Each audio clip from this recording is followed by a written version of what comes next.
যদি আগুন লেগে ধ্বংস হয়ে যায়, ধ্বংস হয়ে যায়, যদি আগুন লেগে ধ্বংস হয় পৃথিবীর সব বইয়ের দোকান, তবে বিশ্ব থেকে হারাবে না পবিত্র কোরআন। ঠিক কিনা? কি করে করবে কোরআন ধ্বংস?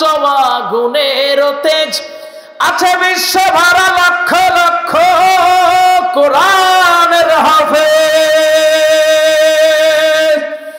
তারা ছাপিয়ে আসমানি গ্রন্থ বাঁচাবে কোরআনের মান, বিশ্ব থেকে হারাবে না পবিত্র কোরআন। আল্লাহ পাক বলেন, ইন্নামা ওয়ালিয়ুকুমুল্লাহু ওয়া রাসূলুহু ওয়াল্লাযীনা আমানুল্লাযীনা ইউকিমুনাস সালাহ। সবাই বলে আল্লাহু আকবার। আল্লাহ পাক বলেন, তোমাদের এক নাম্বার বন্ধু আমি আল্লাহ, কারণ আমি আল্লাহ তোমাদের সব নিয়ামত দান করেছি আমার গোলাম। তাহলে আমি তোমাদের এক নাম্বার বন্ধু, আমি ছাড়া তোমাদের বন্ধু পৃথিবীতে আর কেউ হতে পারে? আমার ভাইরা, আমার বন্ধুগণ, সেই আল্লাহ পাক আমাদের কি পরিমাণে বন্ধু, কতটুকু গুরুত্বপূর্ণ বন্ধু আপনারা সবাই বুঝতে পারবেন। এখানে যারা মুরব্বী আছেন বা যুবকেরা আছেন, যুবকেরা অনেকেই বুঝবেন না, কিন্তু যারা মুরব্বী আছেন, বয়স হয়ে গেছে, তারাই বুঝতে পারবেন। যখন বিপদে পড়ে যায় তখন কিন্তু আপনার প্রাণের স্ত্রীও আপনার পাশে থাকতে চায়, শ্বশুর শাশুড়ি থাকতে চায় না, কেউ থাকতে চায় না। স্বার্থ ছাড়া একমাত্র শুধু মা আর বাবা থাকে। কিন্তু যখন মহা মুসিবতে পড়ে যাবেন তখন মা বাবাও কিন্তু আপনাকে ছেড়ে চলে যাবে। আমার ভাইয়ের, আমার বন্ধুগণ, এই দুনিয়াতে বলেন আর আখিরাতে বলেন, একমাত্র আমাদের বন্ধু আল্লাহ, কারণ আল্লাহ ছাড়া আমাদের কোনো বন্ধু, সবাই বলে আল্লাহ ছাড়া আমাদের কোনো বন্ধু নাই। এইবার আল্লাহ পাক বলছেন, আমি আল্লাহকে ছাড়া অন্য কাউকে বন্ধু বানাবা না। আল্লাহ পাক বলছেন, ইয়া আইয়ুহাল্লাযীনা আমানু লা তাত্তাখিযুল ইয়াহুদা ওয়ান নাসারা আউলিয়া। ও আমার গোলামেরা, ইয়া আইয়ুহাল্লাযীনা আমানু, হে মুমিনগণ, তোরা ইহুদি খ্রিস্টানদেরকে বন্ধুরূপে গ্রহণ করিস না। তার কারণটা হলো, কারণ ইহুদি এবং খ্রিস্টানরা যদিও মৌখিকভাবে বলে আমরা তোদের বন্ধু, কিন্তু উপরে উপরে বন্ধু যদিও বলে, কিন্তু নিজ দিয়ে তোদেরকে বাস দিতে চায়। ঠিক কিনা? তার মানে হলো, যখন পানির প্রয়োজন পানি দিবে না, যখন বর্ষা হয়ে বাংলাদেশ ডুবে যাবে তখন পানি দিয়ে আর ডুবাইয়ে দিবে। কি বন্ধু আমাদের? বুঝেন নাই কথাটা? পুরুষ মানুষের জন্য আর কি লাগবে বলেন?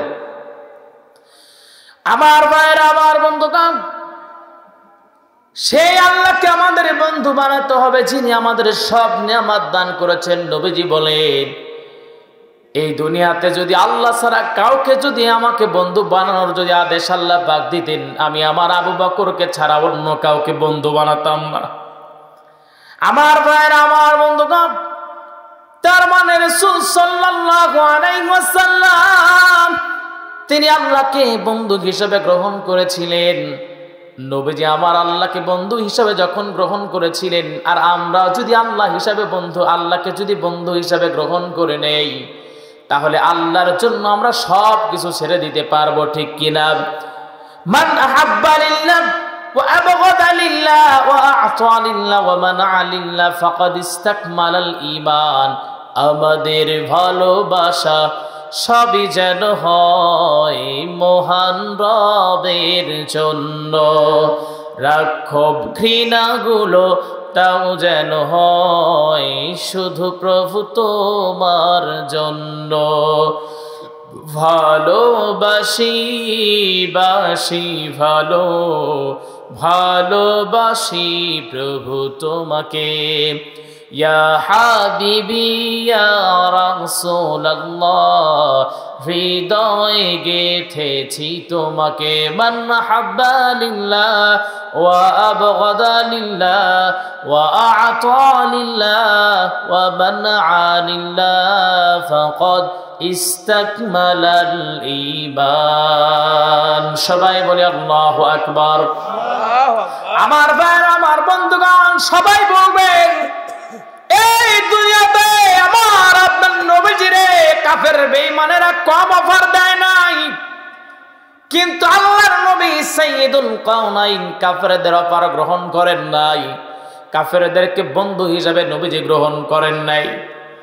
নবীজি যখন 40 বছরে যখন পদার্পণ করলেন, আল্লাহ পাক নবুয়তের দায়িত্ব নবীজিকে দান করলেন।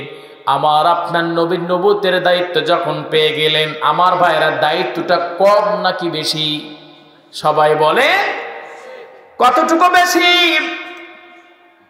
আল্লাহর নবী সাইয়্যিদুল কাউনাইন তার উম্মতদের দায়িত্ব নবীজির উপর নিহিত, পুরো ওয়ার্ল্ডের দায়িত্ব আল্লাহর নবীর উপর আল্লাহ পাক ন্যস্ত করলেন, নবুয়তি দায়িত্ব দিয়ে দিলেন।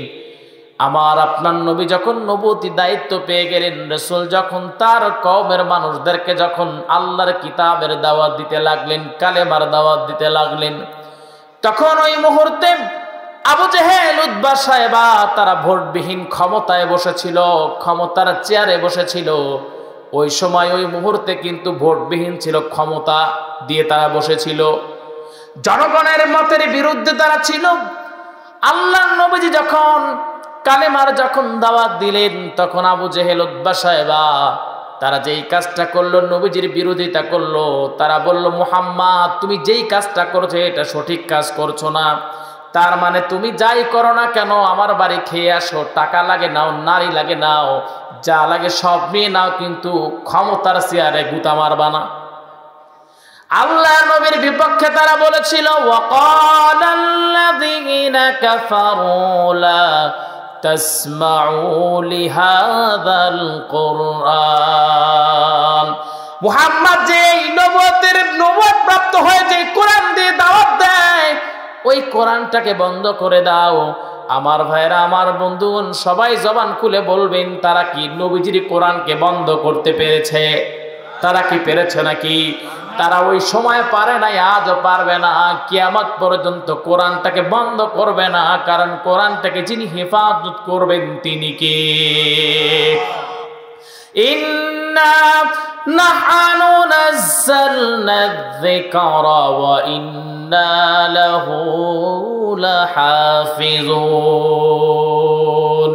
যদি আগুন লেগে ধ্বংস হয়ে যায়, ধ্বংস হয়ে যায়, যদি আগুন লেগে ধ্বংস হয় পৃথিবীর সব বইয়ের দোকান, তবে বিশ্ব থেকে হারাবে না পবিত্র কোরআন। ঠিক কিনা?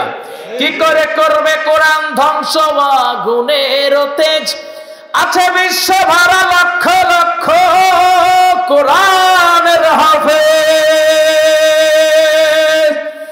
তারা ছাপিয়ে আসমানি গ্রন্থ বাঁচাবে কোরআনের মান, বিশ্ব থেকে হারাবে না পবিত্র কোরআন। আল্লাহু আকবার।